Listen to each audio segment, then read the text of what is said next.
Vous écoutez Timothée tome 3, Les séries. Un livre écrit par Jérémy Provencher et lu par la voix modélisée de Nicolas Charbonneau. Chapitre 1. Jalousie. Lundi 14 février 2022, École Saint-Marc, Candiac. Thomas, Madame Louise me fixe, les lèvres pincées. Elle m'a posé une question, mais je n'ai rien entendu. Toute la classe me regarde maintenant. Alors ? Je n'en ai aucune idée, dis-je en haussant les épaules. C'est honnête. Enfin, elle se désintéresse de moi et se tourne vers un autre groupe d'élèves. Ouf. Je me sens comme si je jouais à Diablo 2 Remake, quand un boss décide tout à coup de charger un autre personnage que le mien. À la table de Catherine et Samantha, Emma lève la main. Elle et Katou sont les meilleures amies du monde, à présent. Qui l'aurait cru ? Elle qui était rivale quelques mois plus tôt. Depuis le nouveau plan de classe, je ne suis peut-être plus avec les filles, mais au moins je me retrouve avec Marco. Il joue, répond Emma d'une voix assurée. Soupir. C'est exactement cela, ma chère, la félicite Madame Louise, circulant entre les îlots d'élèves. Pas. Il joue, mais il ou elle joue. Le verbe, ce n'est pas jouser, c'est jouer. Bon, mettons la grammaire de côté. C'est le temps de vous distribuer vos cartes de la Saint-Valentin. Madame Louise s'approche de son bureau, ouvre un tiroir et en sort une pile de lettres colorées. Il y en a des jaunes, des vertes, des bleues, des blanches et des rouges, évidemment. Dans la classe, des gloussements et des bruits de chaises retentissent. Mes camarades et moi peinons à tenir en place. Enfin, on va avoir nos lettres de Saint-Valentin. Samantha, fait notre prof. Merci, réplique l'intéressé en se tournant sur sa chaise pour recevoir sa pile de lettres. C'est toujours ainsi, d'année en année. Les filles reçoivent beaucoup plus de cartes à la Saint-Valentin que les garçons. Katou m'a dit que c'était comme ça parce que les filles en écrivent davantage que nous. En effet, lorsque vient son tour, tous les regards se dirigent vers elle. Catherine obtient un si gros tas de lettres que Madame Louise doit les poser directement sur la table. « Waouh !» s'exclame Catherine, des étoiles dans les yeux. « Je suis émue. » Elle plaque une main contre son cœur, touchée par l'attention et l'affection de probablement tout le monde dans la classe. « Même moi, je lui en ai écrit une. »« Thomas !» poursuit l'enseignante. « Oui ? Voilà pour toi. »« Oh, merci. »« Monsieur Macduff, maintenant, je n'en crois pas mes yeux. Madame Louise m'a tendu une seule carte blanche que j'ai acceptée en tentant de camoufler ma déception. Rien qu'une ? Puis, je me doute bien qu'elle ne vient pas de Catherine. Charles va bien en avoir une ou deux de sa belle, en revanche. Peut-être même que la sienne aura des fleurs et des cœurs dessus. Comme la carte rectangulaire est pliée et attachée avec une agrafe, je la défais avant de pouvoir découvrir mon admiratrice secrète. Cher Thomas, je voulais te dire que tu es un super bon ami et que je te trouve très beau. Bonne Saint-Valentin. Danny P. Grrr, c'est pas sérieux. Je jette un coup d'œil au-dessus de mon épaule. À l'autre bout de la classe, Dan m'envoie la main, un petit sourire moqueur aux lèvres. Ding, dong, ding, dong. Tu ne changeras jamais, toi, lui dis-je à travers le brouhaha des bruits de chaises et des cris de joie. Danny est visiblement fier de son coup. Oh, tu es trop fine. Ne change surtout pas, toi. C'est la voix de Katou. Elle termine de lire la carte d'une de ses amies. Peut-être celle de Samantha, comme elle semble lui parler. De son côté, Madame Louise continue sa distribution. Cependant, la cloche sonne, et nos réjouissances sont écourtées. La marée d'élèves se sauve rapidement de la classe pour rejoindre les casiers dans le corridor. C'est la fin de la journée, alors tout le monde enfile son manteau, ses bottes, sa tuque et ses gants, essayant tant bien que mal de circuler dans la fourmilière que devient l'école. Je suis bousculé par une mer d'épaules et de sacs à dos, et le vent glacial m'accueille dehors lorsque je pousse la grande porte de métal. Il neige beaucoup ce soir. C'est une de ces neiges collantes, celles qui tombent si drues qu'on ne voit presque rien devant soi, celles qui sont parfaites pour faire des bonhommes de neige et des forts. Comme d'habitude, tandis que la plupart des enfants se dispersent déjà dans le crépuscule, d'autres attendent leurs amis près du mur de l'école, dans la cour ou au parc. Je traverse la cour et je rejoins Johnny, Marco et Dan de l'autre côté de la rue.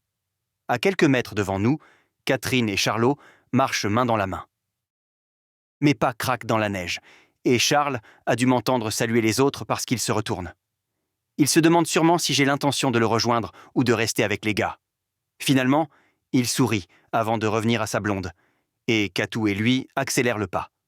Mes amis, quant à eux, se tiennent les côtes en se payant ma tête. « Alors, comment as-tu trouvé ma lettre, chérie ?» me questionne Dan. Il joint ses lèvres, faisant semblant de m'embrasser comme un babouin. « Veux-tu bien arrêter, Danny Pouliot ?»« Ah, ah, quoi, on ne peut plus rigoler ?»« Mais oui, mais bon. Oh, allez, avoue que tu l'as aimée, ma carte. »« Ouais, merci, Dan. » Notre petit groupe reprend sa marche, suivant les tourtereaux de loin. Il tourne déjà sur la rue adjacente, celle qui mène à l'appartement de la mère de Catherine. « Alors, les gars, commence Marco, croyez-vous qu'avec toutes les games qu'on a gagnées, on a une chance de se faire repêcher dans le QC Select de la Ligue ? Le QC Select, c'est une équipe composée des meilleurs joueurs de la Ligue pour une certaine division, comme le BB, dans laquelle nous jouons.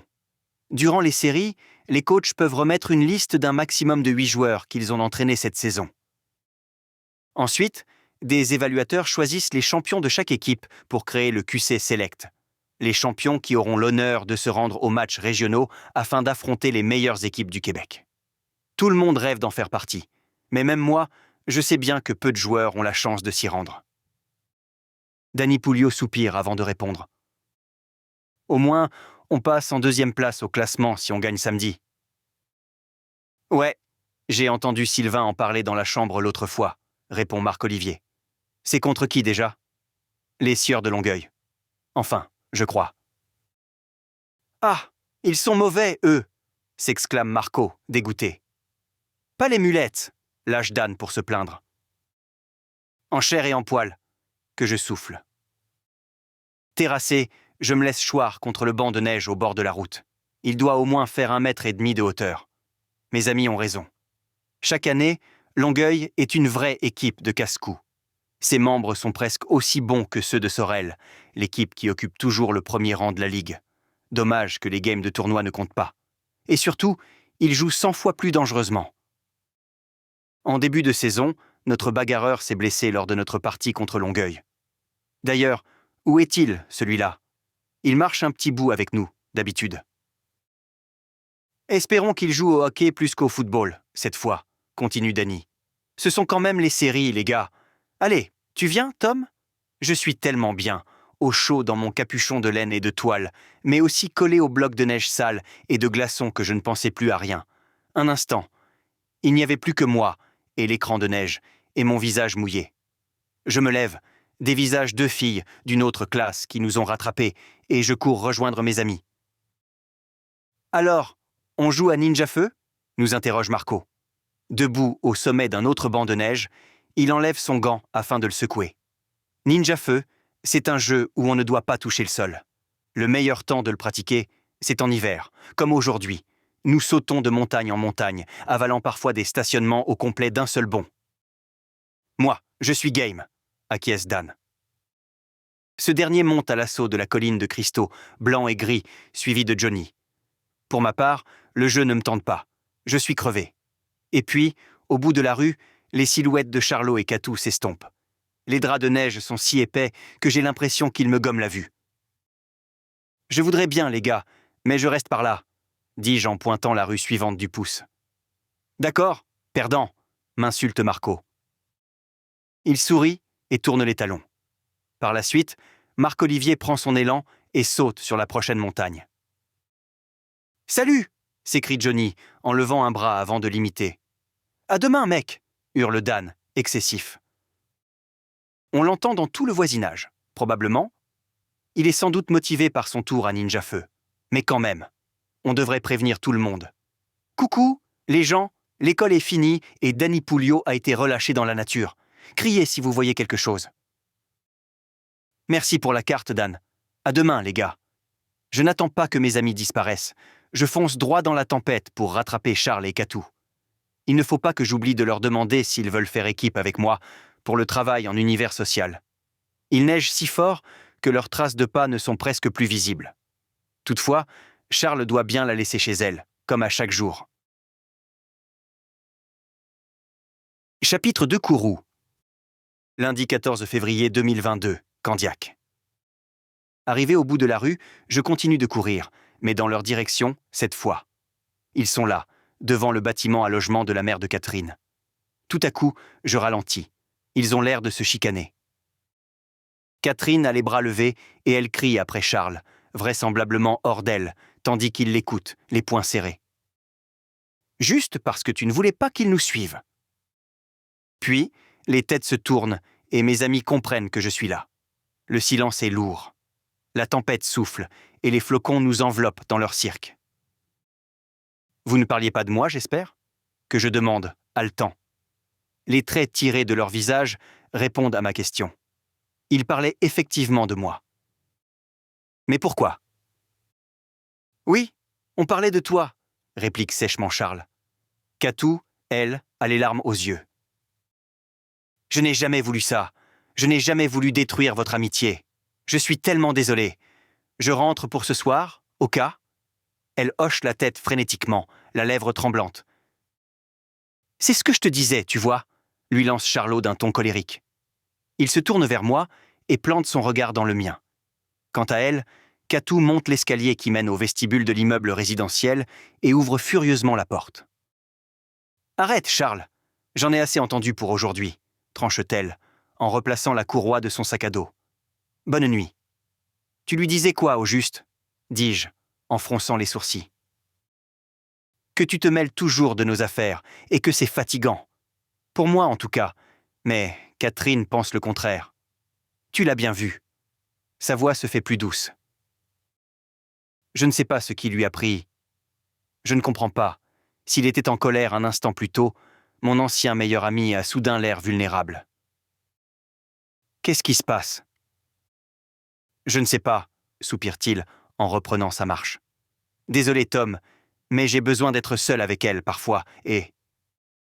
C'est au cas. Charles, je comprends. Tu n'as qu'à me le dire si je te gêne, ou si je vous gêne, peu importe. Et je partirai. Voyons. Ha. Ha. Nos regards se croisent à nouveau, et Charles étouffe un rire, au moins. Moi, je me balais la tête à plusieurs reprises, avec la main droite, chassant la neige qui s'est posée sur ma tuque. Bien que l'atmosphère soit plus légère, je suis tout de même sous le choc. Tous ces moments que j'ai passés avec eux. Je les dérangeais, c'est ça ? Depuis le tournoi en Beauce, j'avais pourtant l'impression que tout était réglé entre nous, que je pouvais passer du temps avec mes amis, malgré leurs relations, malgré ma jalousie. Charlot et moi marchons sans échanger un autre mot, jusqu'à ce que nous nous retrouvions devant l'intersection qui mène chez lui. Ah, avant que j'oublie, je voulais vous demander si je pouvais être dans votre équipe pour le projet d'univers social. J'en parlerai avec Catherine, si tu veux, mais Samantha et Emma voulaient déjà être avec nous, répond Charlot en fixant ses bottes. Au cas, c'est pas grave. On se voit demain, alors ? Ouais, à demain, Thomas. Nous nous quittons en empruntant chacun notre chemin enneigé. Au détour d'une autre rue, je rencontre mon petit frère Arnaud, qui marche avec notre voisin Elio. Désolé Arnaud, je t'ai complètement oublié après la cloche, dis-je pour m'excuser de ne pas l'avoir attendu. Pas de problème, on se fait une stratégie pour notre game de Call of Duty ce soir. Quoi ? Attendre dans un coin avec un fusil à pompe ? Non, proteste Arnaud. À ses côtés, Elio rigole. Camper est la meilleure idée, mais pas en terrain découvert. Ouais, bon, moi qui croyais que vous alliez à la patinoire. Pas aujourd'hui, non. Personne n'y va le lundi, me remémore mon petit frère. Tu y vas, toi ? Non, trop de devoirs. Tu vois ? On y ira jeudi ou vendredi, si tu veux. Mouais. Arrivés à la maison, nous saluons Elio en humant déjà l'odeur du souper. C'est vraiment chouette, les soirs d'hiver, de voir les arbres couverts de neige, les vitres illuminées des demeures, et de sentir ce que chacun cuisine dans le quartier, juste avant d'entrer chez soi, et de retrouver la chaleur du foyer familial, le nez et les joues humides et rougies par le vent glacial. Si je pouvais commencer avec un sniper, ce serait bien mieux, s'exclame Arnaud en poussant la porte. À l'intérieur... Nous espérons que vous avez apprécié cet aperçu. Pour continuer à écouter ce livre audio sur Google Play Livres, utilisez le lien dans la description de la vidéo.